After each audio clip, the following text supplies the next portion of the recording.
kekuatan di jiwaku, ketenangan batinku ada dalam hadiratmu, ku menyembahmu.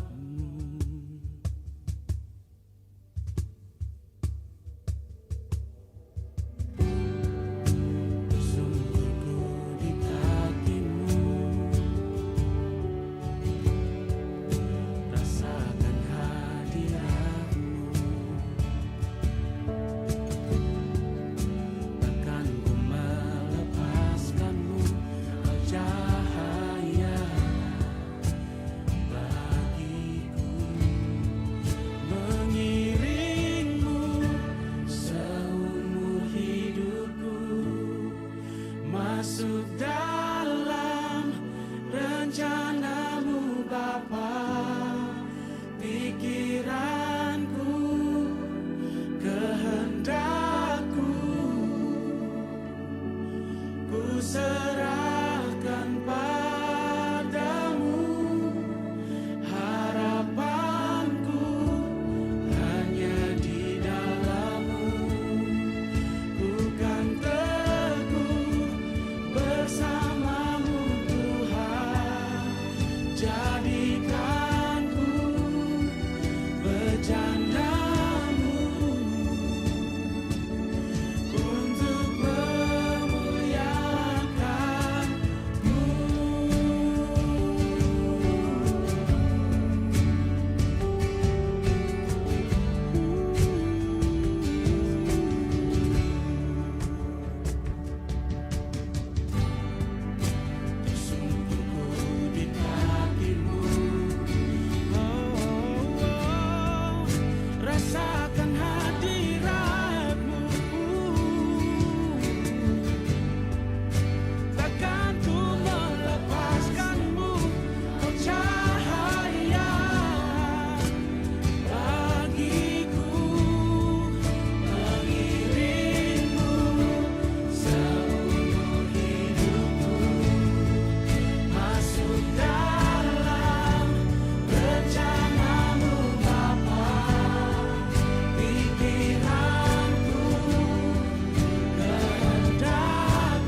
Shalom, selamat hari Minggu untuk semua keluarga HCC yang luar biasa. Kita ada di minggu terakhir di bulan ini.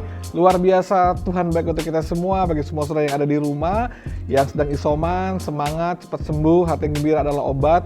Dan mari kita siapkan hati kita bersama hari ini untuk bisa beribadah bersama-sama dengan sukacita. Karena Filipi 4 ayat 4 bilang begini, bersukacitalah senantiasa dalam Tuhan.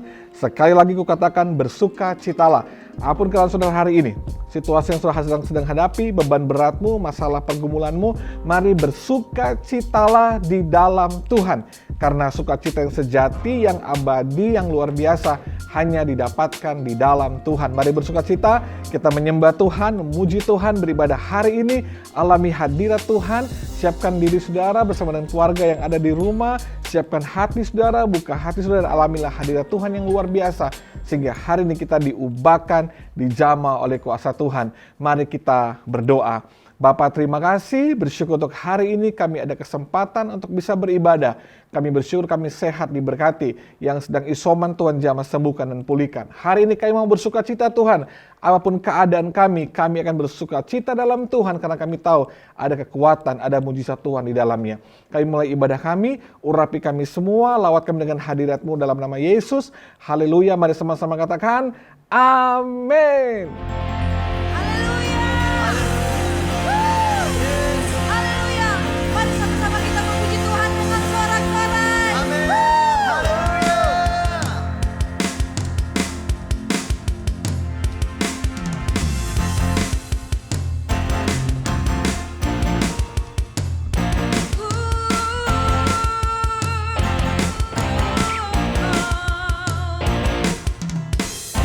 Pujilah nama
jiwa.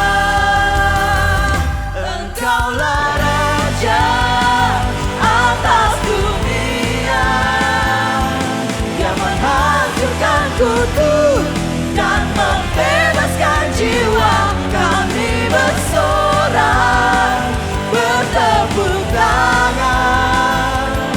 Engkau Tuhan percaya dan memerintah untuk selamat. Engkaulah Raja atas dunia, yang menghancurkan kutu dan membebaskan jiwa. Kami bersorak, bertepuk tangan. Engkau Tuhan percaya dan memerintah untuk selamanya.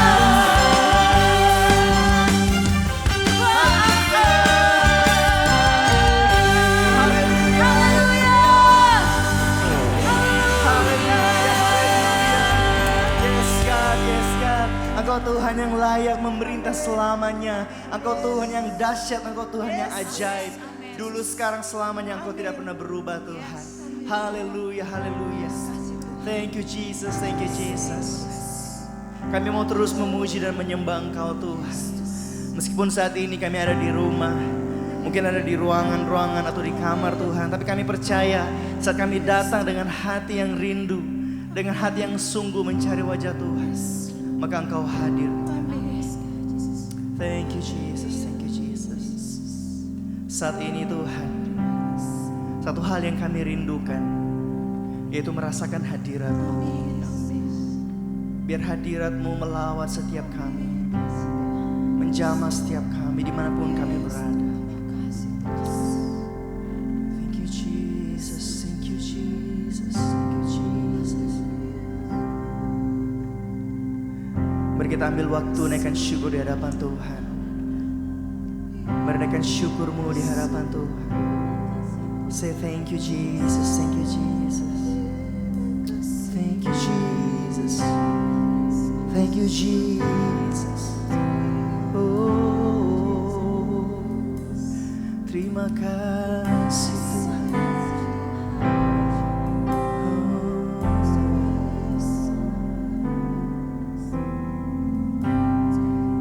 Go back to the beginning. Can't control what tomorrow will bring, but I know here in the middle is the place where you promised to be.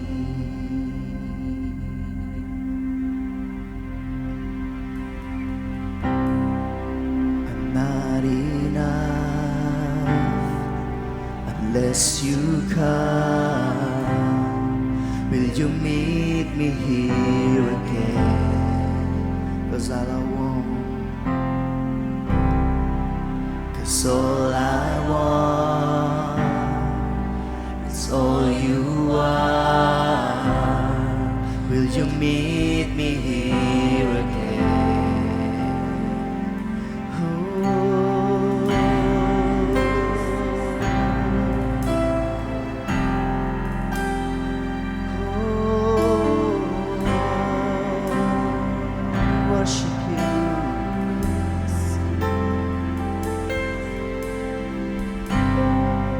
As I walk now through the valley,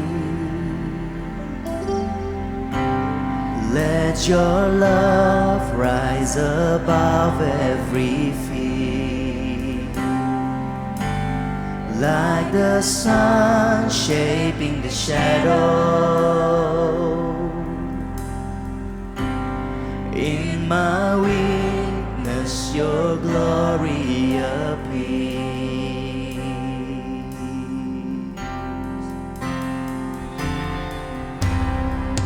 I'm not enough unless you come. Will you meet me here again?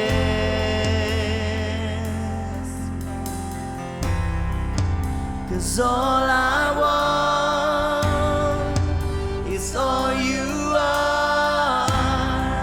Will you meet me here again?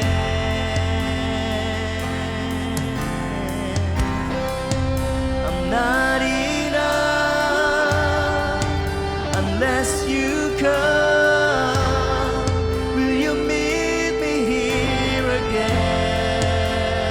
All I want, 'cause all I want is all you are. Will you meet me here again?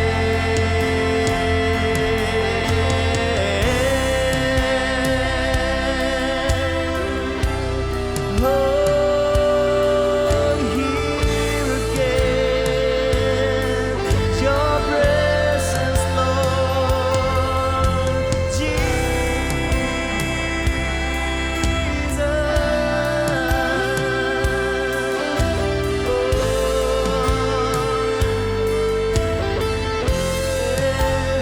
Not for a minute was I forsaken. The Lord is in this place. The Lord is in this place. Oh, Holy Spirit, dry bones awaken. The Lord is in this place. The Lord is in this place. Not for a minute was I forsaken. The Lord is in this place. The Lord is in this place. Come, Holy Spirit, dry bones awaken. The Lord is in this place. The Lord is in this place.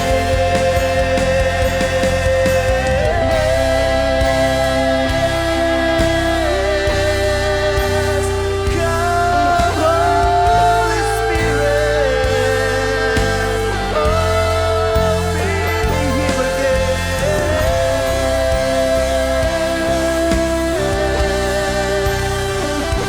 Jesus,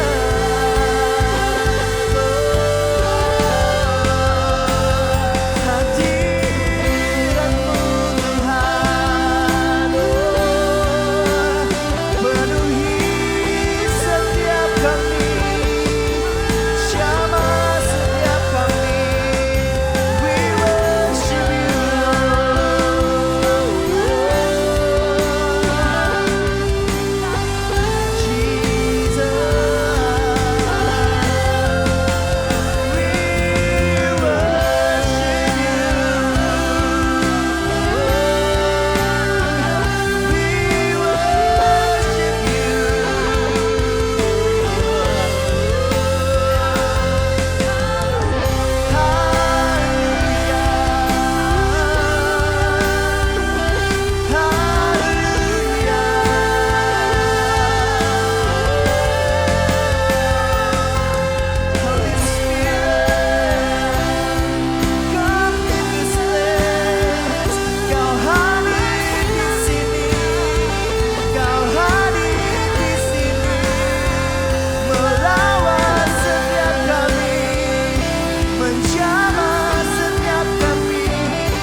not enough unless you come.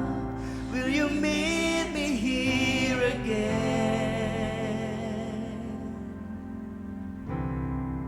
'Cause all I want is all you are. Will you meet me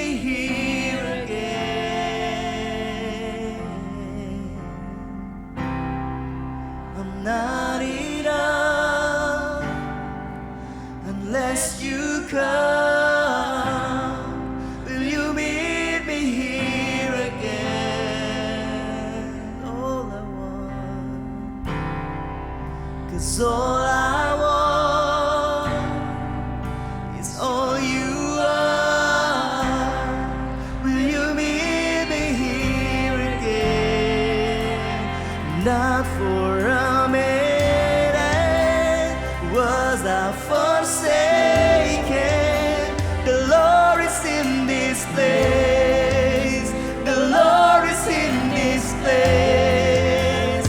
Come, Holy Spirit, dry bones awaken. The Lord is in this place. The Lord is in this place. Come on, sing. Not for a minute was I forsaken. The Lord is in this place. The Lord is in this place. Come, Holy Spirit, dry bones awaken. The Lord is in this place. The Lord is in this place. Come on, sing. Oh, ku tak cukup sampai kau hadir, jamaku di sini. Yang ku mau hanya Engkau, jamaku di sini. Sekali lagi katakan, ku tak cukup sampai Kau hadir, jamaku di sini. Yang ku mau, yang ku mau hanya Engkau, jamaku di sini. Tak semenit pun Kau tinggalkanku.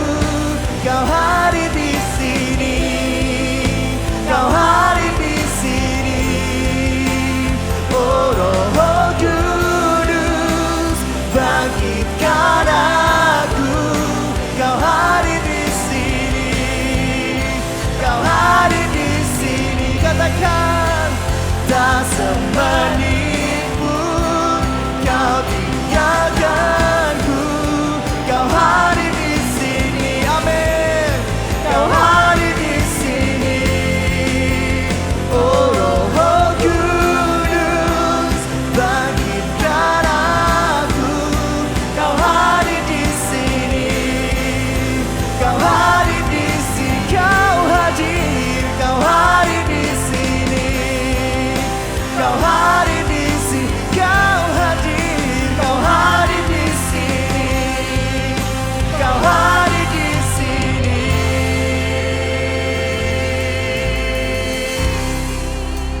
Tak cukup sampai Kau hadir, jamaku di sini.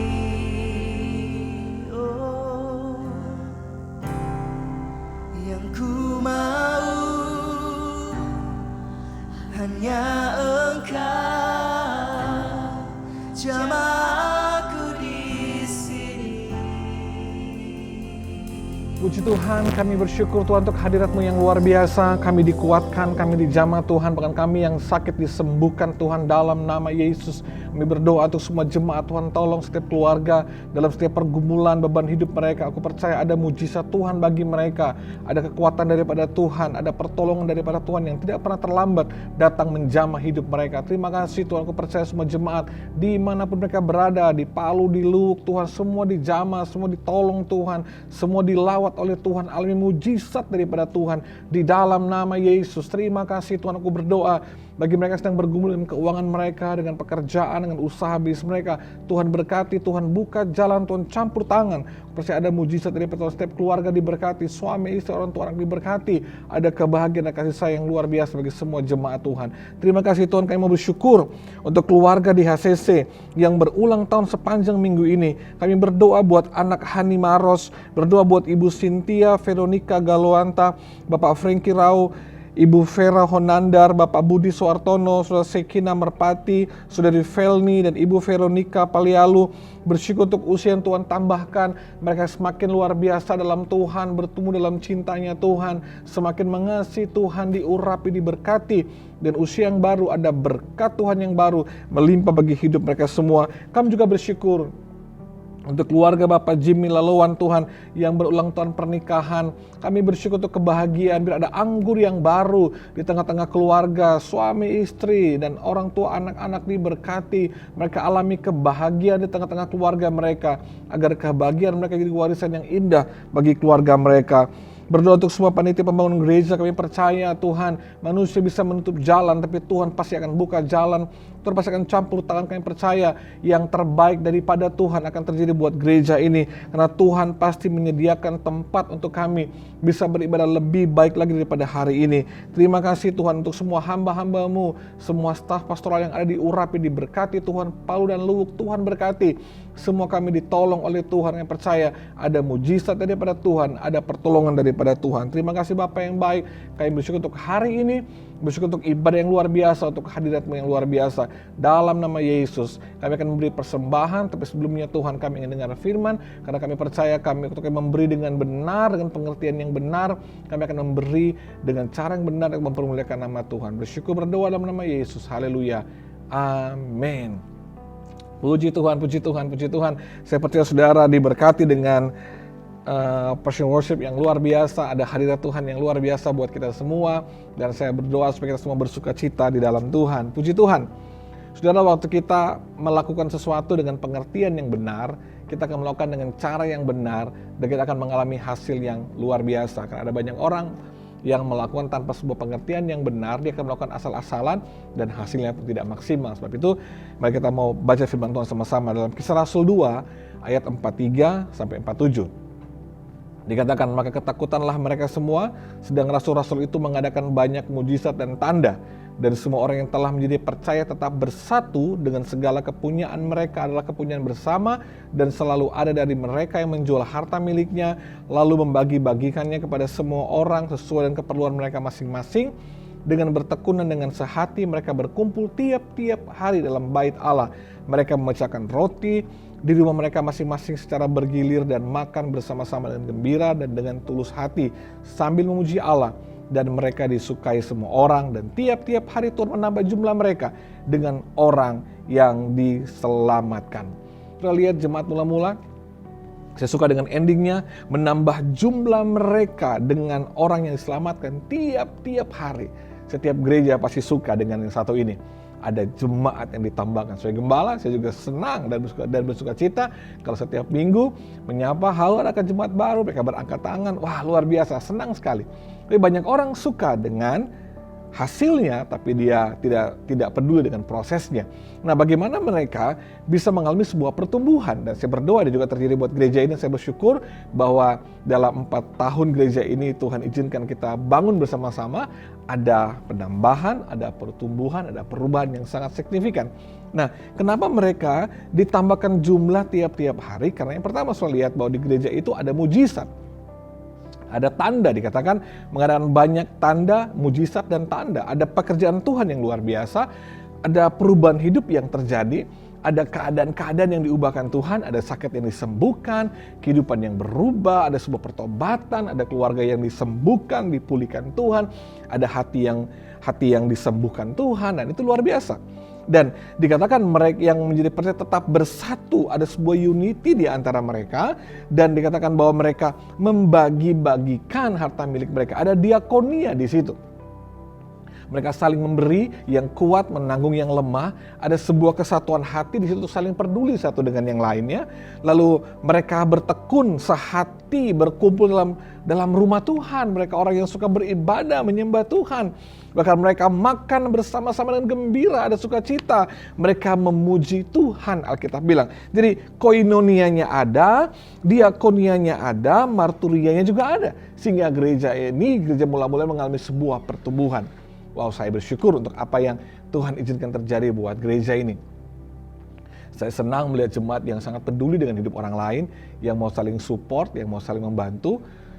Wah, saya selama istri dan anak-anak saya isoman, wah dikirim makanan terus. Wah, saya lihat ini jemaat mula-mula membagi-bagikannya. Dan saya lihat juga jemaat-jemaat yang lain yang sedang isoman juga, wah saling peduli. Dan kita bersyukur kita bisa saling support di tengah masa yang sukar ini. Sebab itu saya berterima kasih untuk semua jemaat yang peduli, yang kuat menanggung yang lemah dengan benih taburan saudara. Di rekening diakonia kita bisa saling support. Kami menyediakan paket vitamin, buah, saudara. Kita bisa antigen jemaat. Udah kurang lebih hampir 400-an alat antigen yang kita gunakan untuk bisa swab jemaat dari rumah ke rumah. Itu semua bisa terjadi, nggak simsalabim, nggak terjadi dengan tiba-tiba, karena itu terjadi karena ada hati yang mengasihi Tuhan, love God dan love people. Ada hati yang terbuka mau saling berbagi seperti jemaat mula-mula ini. Dan sehingga dengan demikianlah jumlah mereka bertambah-tambah. Karena ada hati yang mengasihi. Nggak hanya mengasihi Tuhan, tapi mengasihi sesama dengan sebuah tindakan nyata. Sekali lagi saya terima kasih buat semua jemaat. Saudara nggak hanya menyatakan bahwa saudara mengasihi Tuhan dan mengasihi sesama, tapi saudara membuktikannya.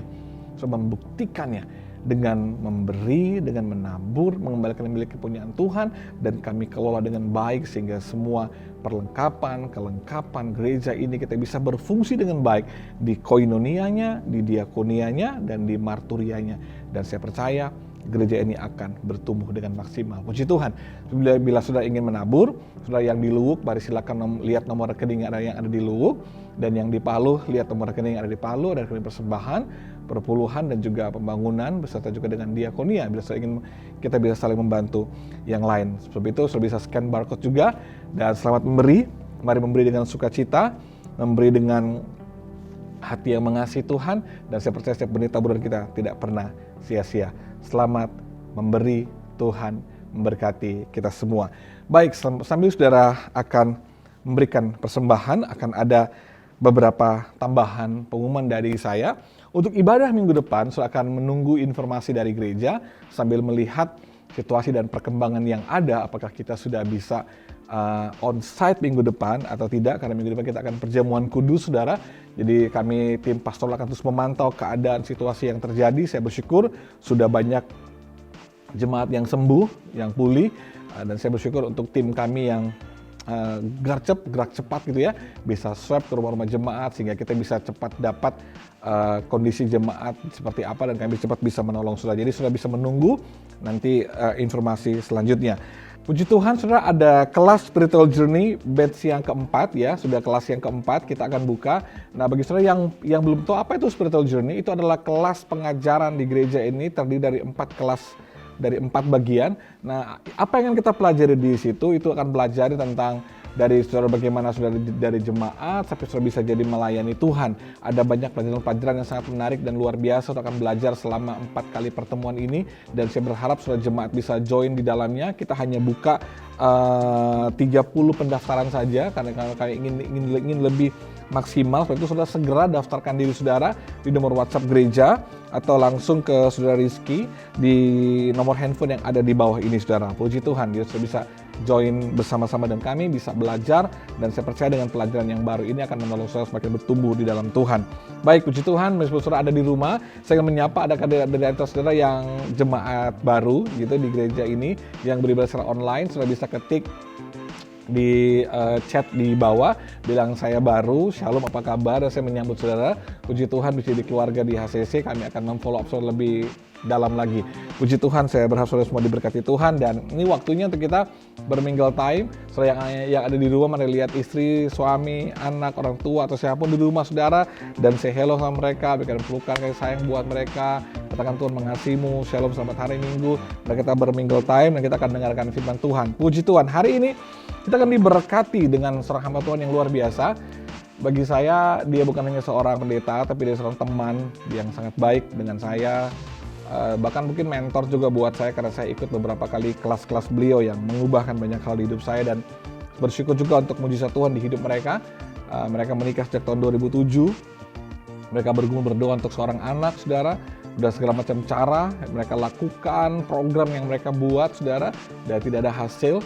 Tapi di saat mereka sudah mungkin tidak melakukan apapun lagi, Tiba-tiba tahun lalu, tahun 2021, akhir tahun, Tuhan buat mujizat.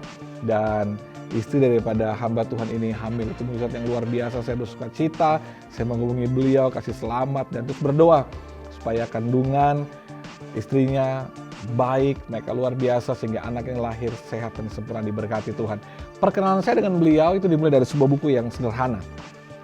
Buku ini saya baca sebelum HCC ini mulai, dan buku ini mengubah banyak hal di hidup saya, mengubah cara memimpin saya, mengubah banyak hal di hidup saya. Buku ini simple, tipis, kecil, tapi sangat dalam sekali. Dari buku ini saya kenal beliau, akhirnya saya ikut kelas beliau, ketemu dengan dia, dan dia pernah datang ke Palu untuk berkhotbah, dan saudara sangat diberkati dengan postingan dia di Instagram, saudara diberkati dengan buku-bukunya yang luar biasa. Dan sebab itu mari kita sambut bersama seorang hamba Tuhan yang luar biasa yang pasti akan memberkati kita di hari ini, Pastor Joshua Iwan Wahyudi dari Abalov Barat.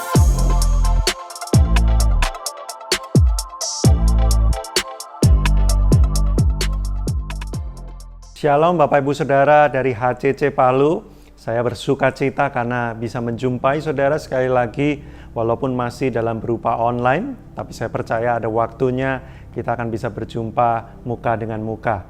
Thank you Pastor Roni untuk memberikan saya kesempatan bisa sharing di hari Minggu ini. Dan sebuah tema yang saya bahas merupakan sebuah tema yang sebenarnya saya sangat menyukai sekali berbicara tentang ini, yaitu keintiman dengan Tuhan. Tapi harus diakui bahwa konsep keintiman dengan Tuhan ini adalah sesuatu yang tidak mudah untuk dipahami, karena banyak sekali di antara kita, orang-orang yang beragama, menganggap agama dan keintiman atau hubungan dengan Tuhan itu sesuatu yang penuh dengan ketegangan. Ya, kita waktu sekolah dulu kita masih ingat, nggak tahu ya kalau Anda ya, kalau saya dulu sekolah tuh ingat banget bahwa kita sebagai umat beragama, tugas kita adalah menuruti perintah Tuhan dan menjauhi larangan Tuhan. Itu saya sampai teringat-ingat selama bertahun-tahun, sehingga tercipta sebuah konsep hubungan antara saya dan Tuhan itu sesuatu yang menegangkan. Karena berbicara tentang perintah dan larangan, berarti kalau saya nggak mengikuti perintah dan tidak menjauhi larangannya alias melanggar larangannya, itu sesuatu yang mengerikan. Jadi ketegangan itulah yang tergambar antara saya dengan Tuhan. Hubungan dengan Tuhan itu bukan sesuatu yang intim, bukan seperti dengan teman, bukan seperti dengan keluarga, bukan seperti dengan kekasih, tapi seperti tuan dan majikan, seperti bos dan karyawan, ya, sesuatu yang penuh dengan kekakuan, formal dan menegangkan gitu ya. Makanya ketika semakin saya mempelajari Alkitab dan saya menemukan kekristenan itu begitu unik, karena memposisikan Tuhan itu seperti Bapa. Wah ya, hubungannya itu seperti keluarga. Lalu dikatakan ya Tuhan menyebut kita itu sahabat. Widih, kok bisa tiba-tiba jadi sahabat? Bahkan pada puncaknya dikatakan bahwa kita ini adalah kekasih atau mempelai Kristus. Wah, berarti kan hubungan yang sangat intim sekali, dekat sekali, eksklusif dan sangat passionate begitu ya. Wah, ini sesuatu yang to be honest akan sulit untuk dipahami, dan saya bisa mencapai kepada titik pemahaman ini diawali dengan satu pertanyaan. Satu saat saya pernah bertanya kepada diri saya sendiri sebuah pertanyaan yang muncul, kenapa Tuhan menciptakan manusia? Saya nggak tahu Bapak Ibu Saudara pernah bertanya seperti itu nggak? Kenapa Tuhan menciptakan manusia? Apa yang dibutuhkan oleh Tuhan dari manusia?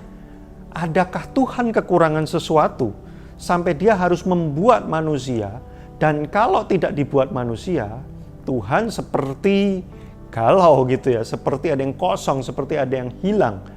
Pertanyaan ini kalau kita bisa menemukan jawabannya, kita akan mengerti apa sebenarnya hubungan antara manusia dengan Tuhan. Tuhan menciptakan banyak hal, tetapi tidak dengan semua hal Tuhan punya hubungan yang sama. Dengan berbagai macam ciptaannya, hubungan antara Tuhan dengan ciptaannya berbeda-beda.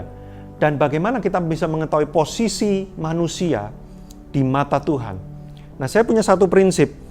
Kita akan bisa tahu apa tujuan dan nilai suatu benda ketika kita melihat bagaimana benda itu diperlakukan atau dipergunakan. Saya ulang, kita akan bisa tahu nilai dan tujuan satu benda dari cara benda itu diperlakukan dan digunakan. Contoh, bagi beberapa orang air mineral gelas ya, gelasnya, sisanya ya setelah dipakai untuk minum, gelasnya sudah kosong. Bagi beberapa orang itu adalah sampah, dibuang, dilempar begitu saja, ditinggalkan dan tidak dianggap. Tapi bagi beberapa orang itu dicari-cari. Kenapa? Karena bagi mereka itu bernilai, itu berharga. Ada tujuan yang penting di balik eksistensi kehadiran gelas air mineral yang bekas itu. Tapi bagi orang lain, dia mungkin membuangnya karena bagi dia itu tidak bernilai. Jadi bagaimana kita bisa tahu satu benda itu nilainya seberapa jauh dan apa tujuannya? Kita lihat bagaimana benda itu diperlakukan. Nah, pertanyaannya adalah bagaimana Tuhan memperlakukan manusia? Bagaimana Tuhan memperlakukan ciptaannya yang lain? Kenapa manusia bisa menjadi spesial dan berbeda? Apa bukti perlakuan Tuhan yang menunjukkan bahwa manusia itu tidak sekedar hanya ciptaan Tuhan saja, tapi dia adalah ciptaan yang berbeda. Nah, mari kita baca di dalam 1 Petrus 1 ayat 18-20. Sebab kamu tahu bahwa kamu telah ditebus dari cara hidupmu yang sia-sia yang kamu warisi dari nenek moyangmu itu, bukan dengan barang yang fana, bukan pula dengan perak atau emas, padahal perak dan emas adalah nilai yang tertinggi dari sebuah harta. Ya, emas pada zaman itu sangat bernilai sekali. Melainkan dengan darah yang mahal, dan bukan cuma darah sembarangan, tetapi yaitu darah Kristus yang sama seperti darah anak domba yang tak bernoda dan tak bercacat. Bagaimana kita bisa tahu Tuhan memperlakukan kita spesial? Dari cara Dia menebus. Ada dua hal yang penting di sini. Yang pertama adalah Tuhan menebus kita dengan entity, dengan sesuatu yang nilainya paling mahal, yaitu darah anak Allah. Lebih mahal dari emas dan perak. Kita tidak akan menebus sesuatu dengan harga yang mahal kalau kita tidak menganggap benda itu sangat penting, sangat bernilai, memiliki tujuan yang khusus bagi kita. Betul, Bapak Ibu Saudara? Kenapa Anda bersedia membeli satu barang dengan nilai yang lebih mahal dari barang yang lain? Karena Anda merasa dan meyakini bahwa barang yang lebih mahal ini memang lebih bernilai, memang lebih penting, memang tujuannya lebih dahsyat daripada benda yang lain. Makanya saya bersedia membeli mahal. Nah, kenapa Tuhan mengeluarkan harta termahalnya untuk ditukar dengan manusia? Karena bagi Dia manusia sangat penting dan berarti. Lalu yang kedua juga kata menebus itu memberikan kita satu clue bahwa rupanya tadinya kita itu milik Tuhan. Tapi kemudian untuk sekian waktu kita diambil alih oleh dunia, oleh dosa, oleh iblis. Maka Tuhan tidak membiarkan itu. Dan Dia berniat untuk menebus dan menebusnya dengan harga yang sangat mahal. Artinya apa? Begitu pentingnya manusia sampai Tuhan tidak mau tidak memiliki manusia. Ingat, malaikat juga jatuh dalam dosa. Tapi Tuhan tidak mengirim anak domba Allah untuk menebus malaikat. Malaikat jatuh dalam dosa, disiapkan neraka dan penghukuman. Tapi manusia jatuh dalam dosa, disiapkan anak domba Allah. Tahu dari mana? Ayat 20, kita baca. Ia telah dipilih, Kristus telah dipilih, bahkan sebelum dunia dijadikan. Loh saudara, sebelum kita jatuh dalam dosa saja, Kristus sudah disiapkan. Artinya adalah ketika Tuhan menciptakan manusia, Dia tahu ada kemungkinan bahwa manusia akan jatuh dalam dosa. Tapi Tuhan tidak mau membiarkan itu.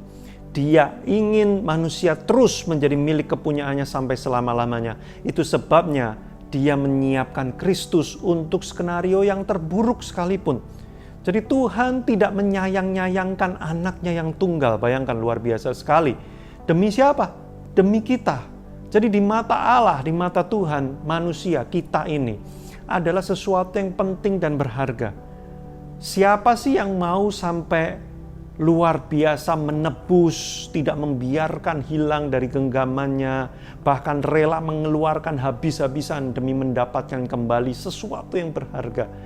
Nah, dalam konteks keluarga kita akan sering menjumpai orang tua yang siap untuk habis-habisan demi tetap memperoleh anaknya di dalam hatinya. Nah, bukankah gambaran yang secuplik kita lihat di keluarga-keluarga apa yang dilakukan oleh orang tua? Mereka berkorban, mereka habis-habisan, mereka mengeluarkan harta terbesar mereka demi supaya anaknya tetap bersama-sama dengan mereka. Nah, inilah gambaran dari Kristus, gambaran dari Tuhan Allah kita. Memandang kita bukan cuma sekedar ciptaan, tapi ciptaan yang spesial dan penting. Ini poin pertama. Poin kedua kita lihat di dalam 2 Timotius pasal yang kedua ayat yang ke-13 dan 1 Yohanes 4 ayat 19. Saya bacakan langsung sekaligus karena dua ayat ini saling melengkapi.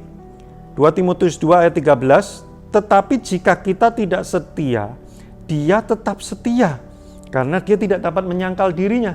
Dan 1 Yohanes 4 ayat 19, kita mengasihi karena Allah lebih dulu mengasihi kita.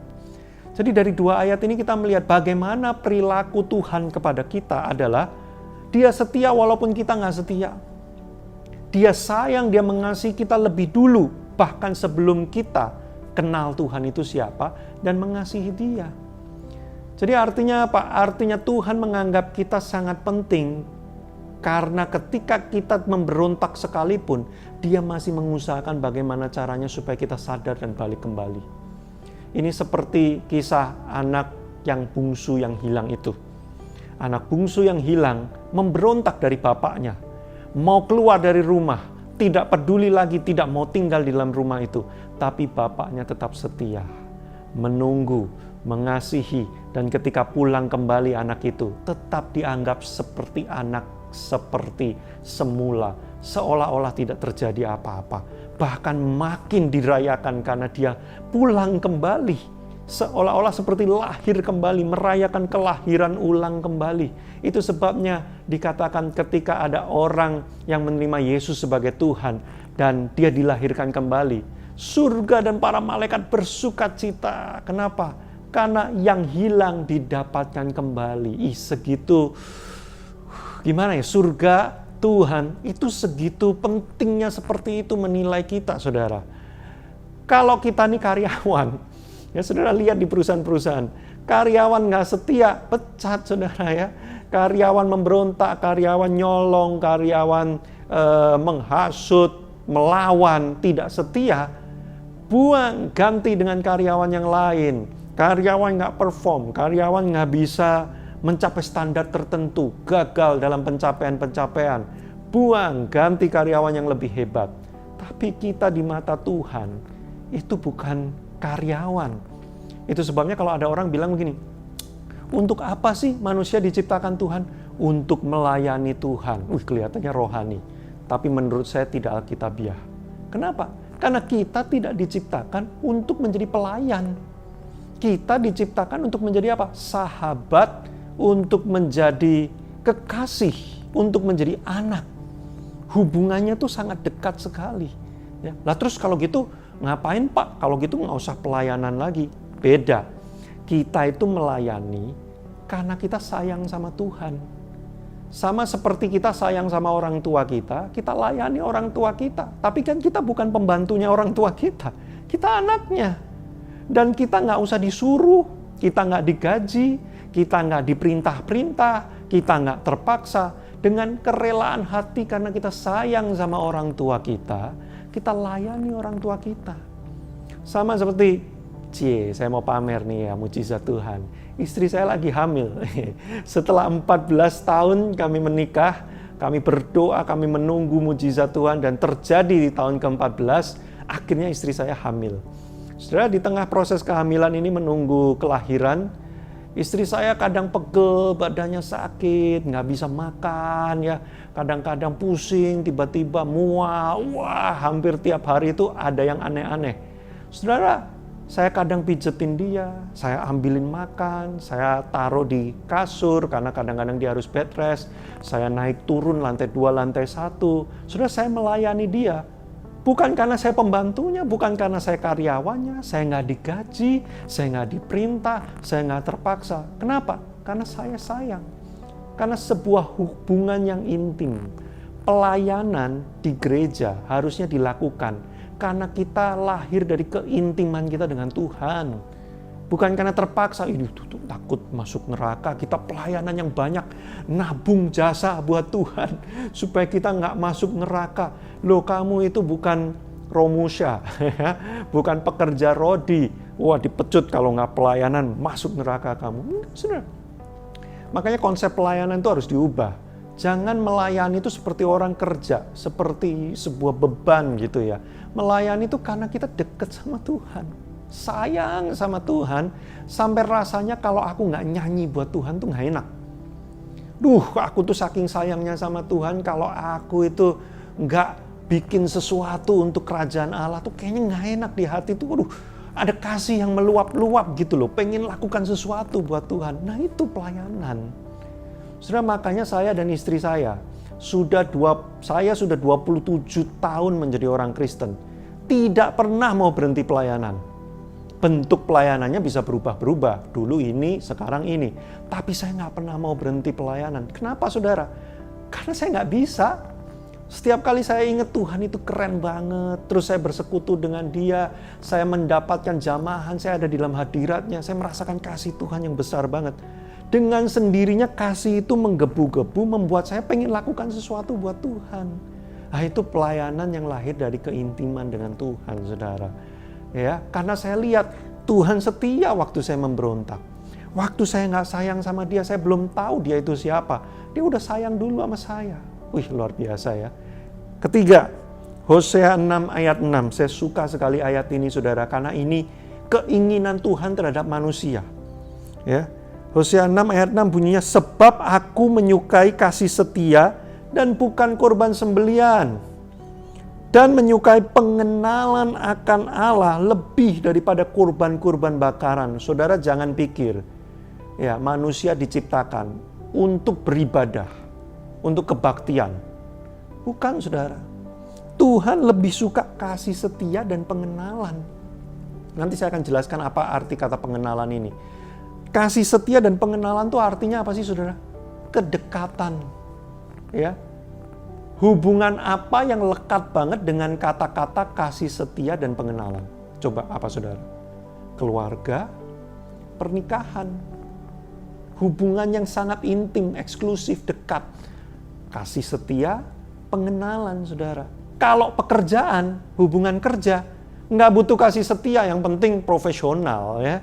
Bagiannya apa? Kerjain, udah jangan miss, deliver dengan baik, selesai.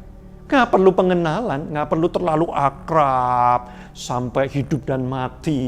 Ya. Mengenali dia lagi sakit ini, aku kirimin obat apa. Nggak perlu. Yang penting bagian pekerjaan diselesaikan dengan tuntas, profesional, selesai. Tapi yang namanya keluarga, yang namanya pernikahan, yang namanya hubungan kekasih, yang namanya persahabatan dekat, kadang-kadang bahkan demi kasih setia dan pengenalan, aku rela nggak cuan. Nah, kan gitu kan saudara. Karena temen, karena keluarga, nggak cuan nggak apa-apa, rugi nggak apa-apa. Karena apa? Kasih setia.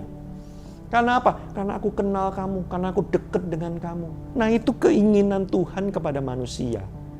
Jadi kalau saudara lihat, saudara pikir ya, banyak orang tuh bilang begini, oh manusia diciptakan untuk menyembah Allah. Ada benernya, ada salahnya. Salahnya di mana? Kalau menyembah sama dengan menyanyi, salah.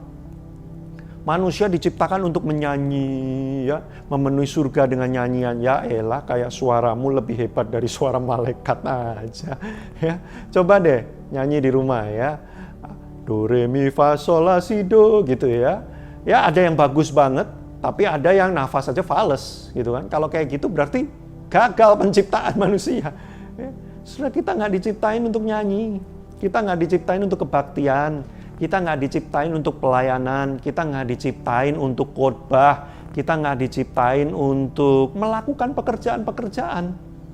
Kita tuh diciptain untuk apa sih saudara? Kasih setia dan pengenalan. Cuman itu yang Tuhan pengen dari manusia. Kalau malaikat, nah ini dia saudara.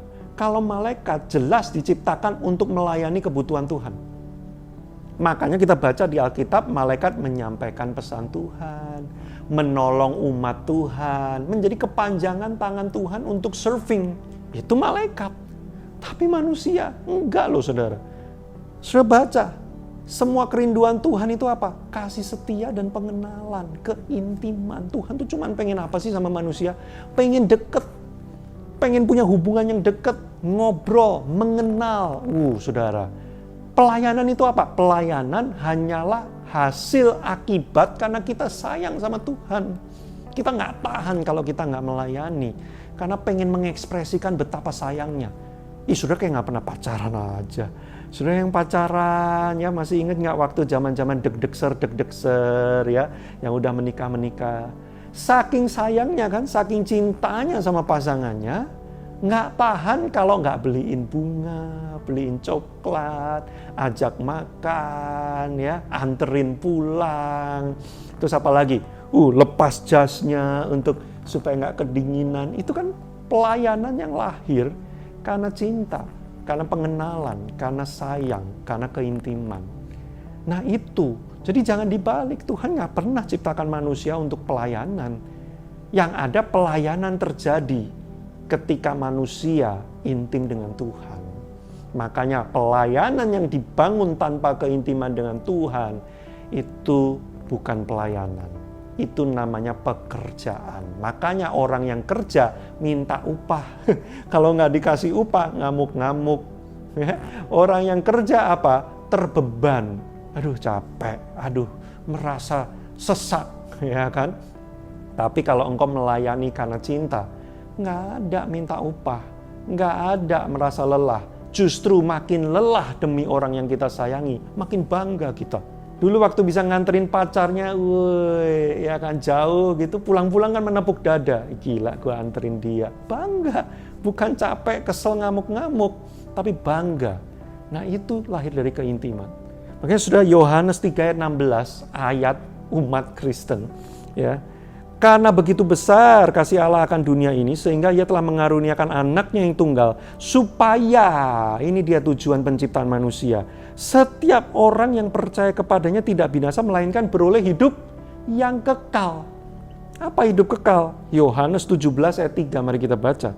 Inilah hidup yang kekal itu, yaitu bahwa mereka mengenal Engkau, satu-satunya Allah yang benar, dan mengenal Yesus Kristus yang telah Engkau utus.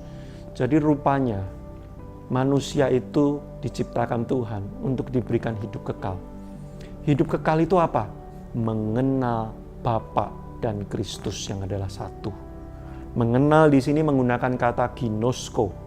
Kalau saudara pelajari, ginosko adalah salah satu terms yang sering dipakai oleh komunitas Yahudi pada zaman itu untuk menggambarkan begini. Pengenalan yang lahir lewat pengalaman seksual. Itu salah satu penggunaan kata ginosko. Artinya apa? Lewat sebuah pengalaman keintiman, aku jadi makin kenal dia. Aku mendapatkan experience bersama dengan dia. Oh ternyata dia itu orangnya seperti ini, ternyata hatinya seperti ini. Lewat sebuah experience yang intim, itu ginosko. Jadi saudara, tujuan kekristenan itu bukan surga. Kemarin di Instagram, saya punya Instagram @serupakristus. Itu khusus konten-konten Kristiani saya. Saya nggak posting di akun pribadi saya posting di akun @serupakristus. Ada orang yang bilang begini, ya mengejar surga, ya tujuan kita adalah mengejar surga. Langsung saya reply dengan komen, salah, bukan mengejar surga, tapi mengejar Kristus. Karena di mana ada Kristus, di situ akan menjadi surga. Di mana tidak ada Kristus, sebagus apapun itu tempat, akan menjadi neraka. Saudara, tujuan kekristenan itu bukan masuk surga. Tujuan kekristenan adalah keintiman dengan Kristus. Keintiman dengan Tuhan, saudara. Makanya saya tutup ya sharing saya hari ini dengan Kejadian 5 ayat 21-24. Kita belajar kisah dari satu orang yang namanya Henokh. Ya, kita baca ya, Kejadian 5 ayat 21-24. Setelah Henokh hidup 65 tahun, ia memperanakkan Metusalah. Dan Henok hidup bergaul dengan Allah selama 300 tahun lagi setelah ia memperanakan Metusalah. Dan ia memperanakan anak-anak lelaki dan perempuan. Jadi Henok mencapai umur 365 tahun. Ayat 24. Diulang lagi. Dan Henok hidup bergaul dengan Allah. Sudah sampai diulang 2 kali kata-kata Henok hidup bergaul dengan Allah. Lalu apa yang terjadi? Lalu ia tidak ada lagi sebab ia telah diangkat oleh Allah. Sudah cuma 2 orang yang tidak mengalami kematian yang tercatat di dalam sejarah Alkitab. Satu Elia, yang kedua Henok. Tapi Henok kenapa saudara? Tidak tunggu sampai periodenya habis. Sudah dibawa Tuhan ke surga. Karena saking karibnya saudara. Henok bergaul sama Allah 365 tahun. Saking deketnya sampai Allah udahlah gak usah tunggu lama-lama lagi. Sekarang aja bawa kepada kekekalan. Karena Tuhan begitu karib sekali dengan Henok. Sudah jangan takut ya. Sudah takut begini. Aduh, kalau nanti aku dekat dengan Tuhan, cepat dipanggil ke surga. Hei, saudara. Kalau saudara punya pikiran seperti itu, konsep saudara tentang kematian masih salah. Kapan-kapan kalau ada waktu, saya akan jelaskan pada saudara ya, tentang konsep kematian di dalam kekristenan. Tapi yang jelas kalau saudara punya pemikiran bahwa, waduh, makin dekat sama Tuhan nanti makin cepat dijemput. Kayak si Henok itu, sebelum waktunya sudah diambil, waduh, ngeri ya. Saudara, ada yang salah dengan kekristenanmu. Nah, saudara, Henok 365 tahun saudara, dia hidup setiap hari bergaul karib dengan Tuhan.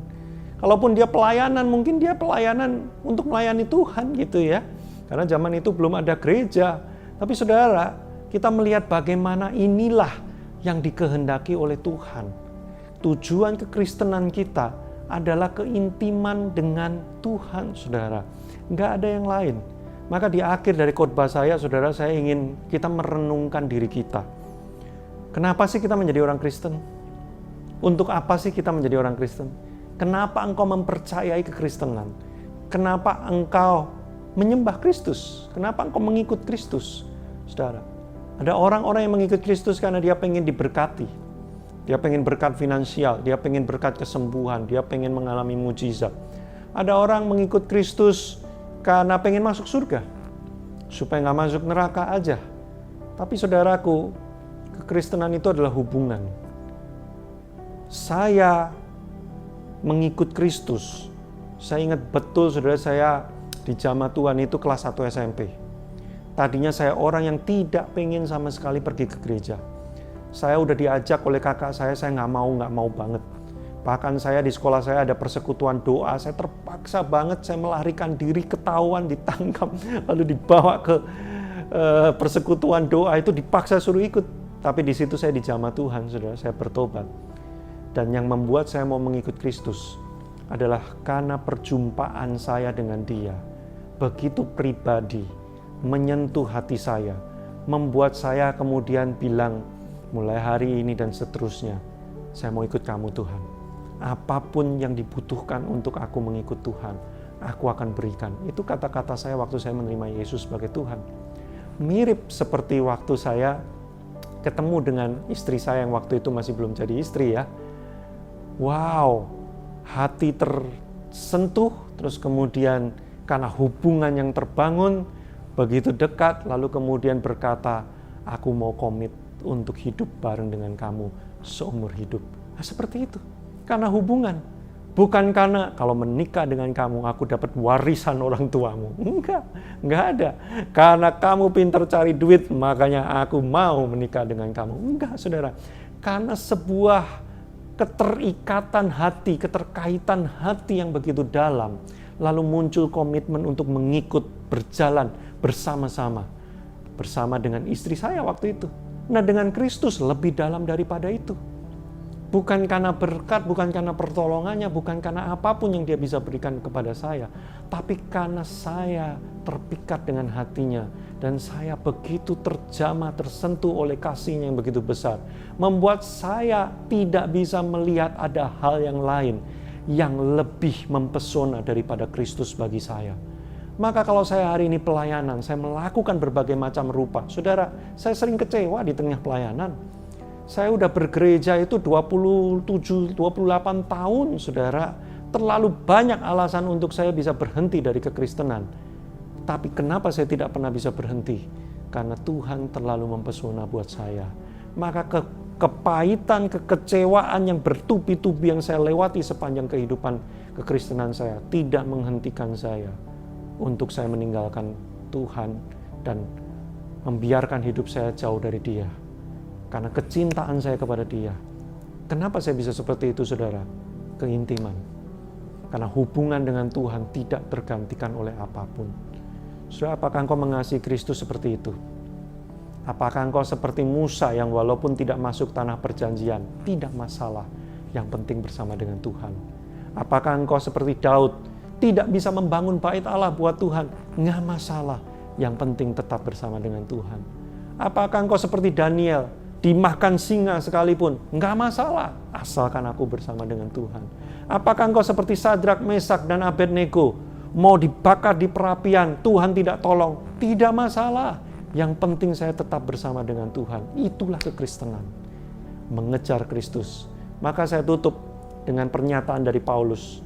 Sudah masih ingat, Paulus pernah menulis di Filipi, dia bilang begini, aku melupakan apa yang ada di belakangku, semua yang ada di masa lalu, aku sudah anggap itu sampah demi pengenalanku akan Kristus, demi hubungan yang intim dengan Kristus.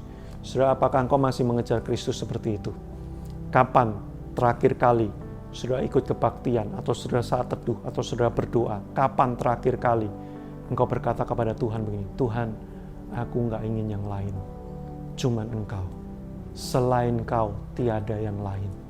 Kapan kau terakhir kali dalam doamu tidak meminta apapun, nggak minta berkat, nggak minta apa-apa, engkau cuman minta gini, hari ini aku bisa berjumpa dengan Engkau saja Kristus.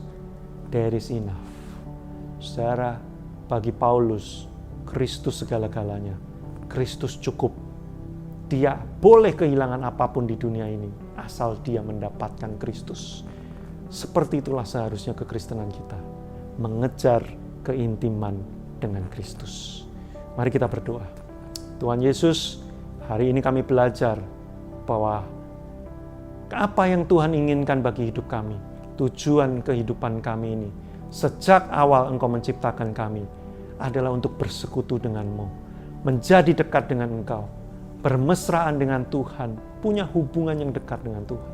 Ampuni kami kalau kadang-kadang kami lebih mengejar berkat yang Kau bisa berikan. Ampuni kami kadang-kadang kami lebih mementingkan pelayanan daripada Tuhan yang kami layani itu sendiri. Kadang-kadang begitu sibuknya kami melayani sampai kami lupa tidak punya waktu bersekutu dengan Tuhan. Ampuni kami kalau kadang-kadang kami meninggalkan Tuhan untuk hal-hal dunia. Kami lebih mencintai hobi kami lebih mencintai pekerjaan, kami lebih mencintai mencari uang daripada mencari hubungan dengan Tuhan. Tapi hari ini kami mau membangun kekristenan kami dengan sungguh-sungguh mengejar Kristus, mendapatkan Kristus. Bukan mendapatkan berkat Kristus, bukan mendapatkan pertolongan Kristus, tapi mendapatkan pribadi Kristusnya itu, hubungan dengan pribadinya itu. Terima kasih Tuhan, biarlah apa yang sudah kami terima hari ini dimateraikan oleh kuasa Roh Kudus, menjadi kekuatan bagi kami dan bertumbuh, firman bertumbuh sampai 100 kali lipat dalam hidup kami, sehingga roh kami semakin haus untuk intim dengan Bapa di surga. Dalam nama Yesus Kristus, kami berdoa mengucap syukur. Amin. Puji Tuhan, saya percaya saudara diberkati dengan firman Tuhan yang luar biasa, karena setiap kali hamba Tuhan ini berbicara pasti akan ada hal yang baru yang kita pelajari. Dan sekali lagi saya mewakili Gereja HCC Paul dan Luwuk berterima kasih sekali buat Pastor Joshua Iwan beserta dengan istri, dengan luar biasa udah menjadi berkat banyak di gereja ini untuk kami para pemimpin. Saya bersyukur bisa menjalin persahabatan yang luar biasa. Kami keluarga HCC berdoa buat Pastor Joshua semakin dipakai Tuhan jadi berkat bagi kota ini, bagi bangsa ini, bahkan bagi bangsa-bangsa, bagi banyak orang, sehingga lewat kehidupan Pak Yosua banyak jiwa dipulihkan, disembuhkan, dan diberkati dengan luar biasa. Terima kasih Pak Yosua, semakin Tuhan pakai dengan luar biasa. Dan puji Tuhan, kita akan menutup ibadah kita hari ini. Saya mengajak kita semua jemaat, mari Buka kedua tangan saudara di hadirat Tuhan dan mari terima berkat daripada Tuhan. Bapak bersyukur buat hari ini, bersyukur buat kebaikan dan kemurahan Tuhan yang luar biasa. Bersyukur untuk sepanjang bulan Februari. Tuhan tolong kami, Tuhan berkati kami, Tuhan jamah kami. Dan kami bersyukur untuk semua mujizat daripada Tuhan. Bersyukur buat hari ini, bersyukur untuk keluarga, bersyukur untuk kesehatan, bersyukur untuk semua kebaikan Tuhan.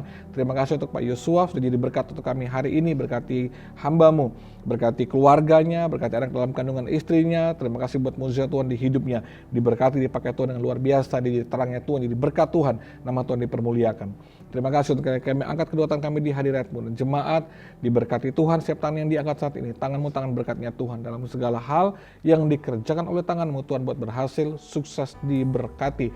Engkau tidak hanya diberkati tapi hidup menjadi berkat agar lewat hidup nama Tuhan dipermuliakan. Jemaat Tuhan, nikmatilah kebaikan, kemurahan berkat Tuhan menimpa bagi hidupmu mulai saat ini, besok sampai selama-lamanya dalam berkat Bapa, Putra dan Roh Kudus dalam nama Tuhan Yesus Kristus. Amin. Kiranya Engkau memberkati aku berlimpah-limpah dan memperluas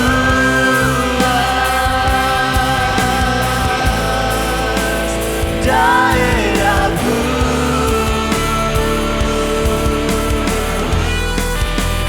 Dan kiranya tangan-Mu menyertai aku dan melindungi aku daripada malapetaka, sehingga kesakitan tidak menimpa aku.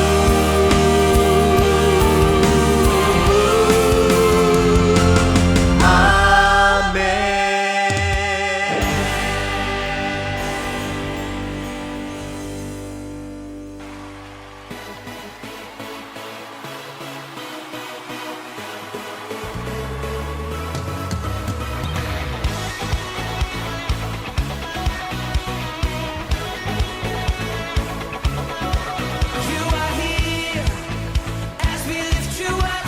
You are riding on our praise, being thrown over everything. You are seated in our praise. This is prophetic, I can feel it in the air. We lift our praise and you change the atmosphere. With hearts open now, everybody singing out. Oh, turn it up, this sound of praise. Make it louder than any other. Lift Him up and shout His name over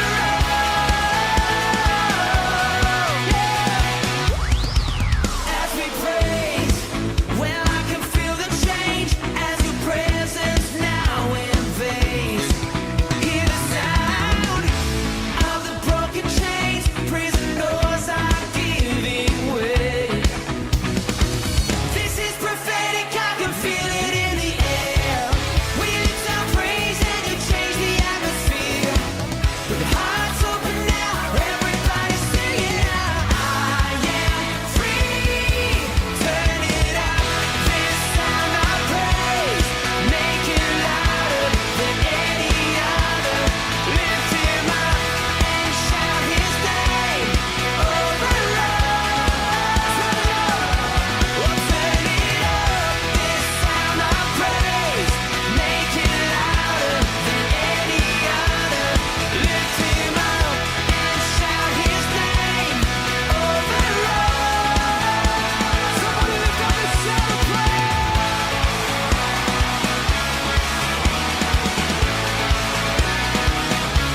Our praise goes up, Your rain comes down. Our praise goes up.